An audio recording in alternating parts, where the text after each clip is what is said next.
O Evangelho segundo o Espiritismo, capítulo 5. Bem-aventurados os aflitos. Parte 19. Será a terra um lugar de gozo, um paraíso de delícias? Já não ressoa mais aos vossos ouvidos a voz do profeta? Não proclamou ele que haveria prantos e ranger de dentes para os que nascessem nesse vale de dores?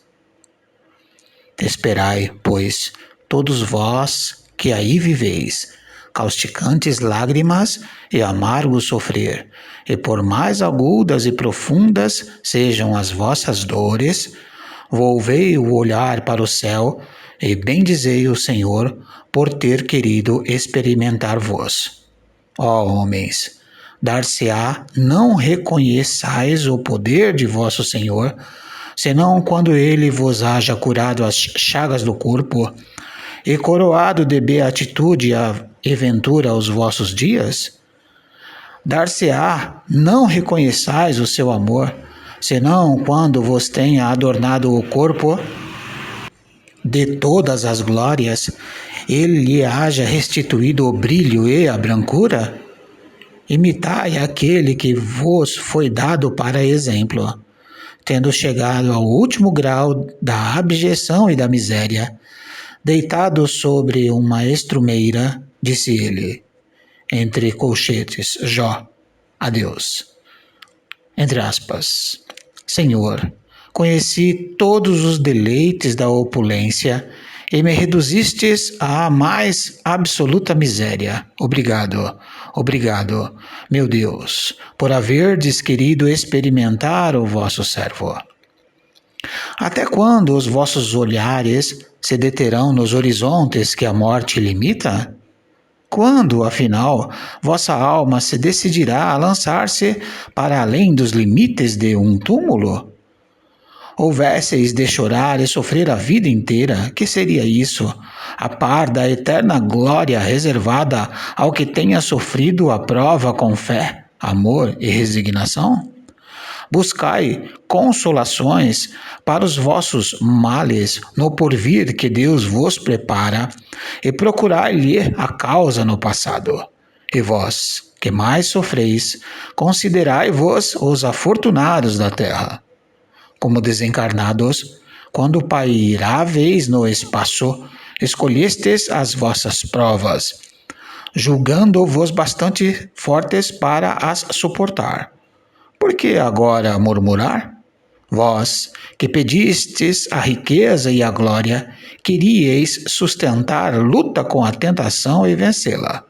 Vós, que pedistes para lutar de corpo e espírito contra o mal moral e físico, sabíeis que quanto mais forte fosse a prova, tanto mais gloriosa a vitória, e que, se triunfasseis, embora devesse o vosso corpo parar numa estrumeira dele, ao morrer, se desprenderia uma alma de tilante alvura e purificada pelo batismo da expiação e do sofrimento.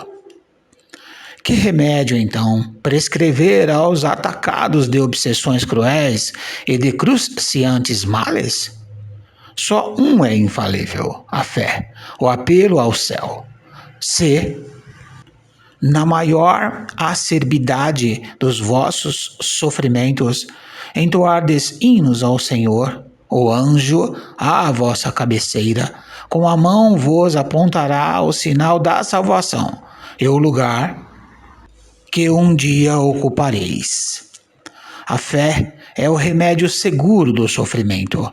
Mostra sempre os horizontes do infinito, diante dos quais se esvaem os poucos dias brumosos do presente. Não nos pergunteis, portanto, qual o remédio para curar tal úlcera ou tal chaga, para tal tentação ou tal prova. Lembrai-vos de que aquele que crê é forte pelo remédio da fé, e aquele que duvida um instante da sua eficácia é imediatamente punido, porque logo sente as pungitivas angústias da aflição. O Senhor apôs o seu selo em todos os que nele creem. O Cristo vos disse que, com a fé, se transportam montanhas. E eu vos digo que aqueles que sofrem e têm a fé por amparo, ficará sob a égide e não mais sofrerá. Os momentos das mais fortes dores lhe serão as primeiras notas alegres da eternidade. Sua alma se desprenderá de tal maneira do corpo que, enquanto ele se estorcer em convulsões, ela planará nas regiões celestes, entoando com os anjos hinos de reconhecimento e de glória ao Senhor. Ditosos os que sofrem e choram. Alegres estejam suas almas, porque Deus as cumulará de bem-aventuranças. Referência: Santo Agostinho, Paris, 1863. Parte 20. Não sou feliz. A felicidade não foi feita para mim, exclama geralmente o homem em todas as posições sociais. Isso, meus caros filhos, prova, melhor do que todos os raciocínios possíveis, a verdade desta máxima de Eclesiastes, entre aspas. A felicidade não é deste mundo. Com efeito, nem a riqueza, nem o poder, nem mesmo a florida juventude são condições essenciais à felicidade. Digo mais, nem mesmo reunidas essas três condições tão desejadas, porquanto incessantemente se ouvem, no seio das classes mais privilegiadas, pessoas de todas as idades se queixarem amargamente da situação em que se encontram. Diante de tal fato, é inconcebível que as classes laboriosas e militantes invejem com tanta ânsia a posição das que parecem favorecidas da fortuna.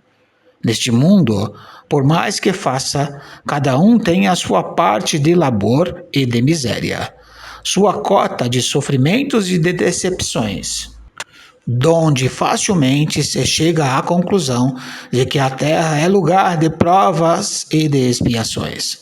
Assim, pois, os que pregam que ela é a única morada do homem e que somente nela e numa só existência é que lhe cumpre alcançar o mais alto grau das felicidades que a sua natureza comporta, iludem-se e enganam os que os escutam, visto que demonstrado está, por experiência arquissecular, que só excepcionalmente este globo apresenta as condições necessárias à completa felicidade do indivíduo.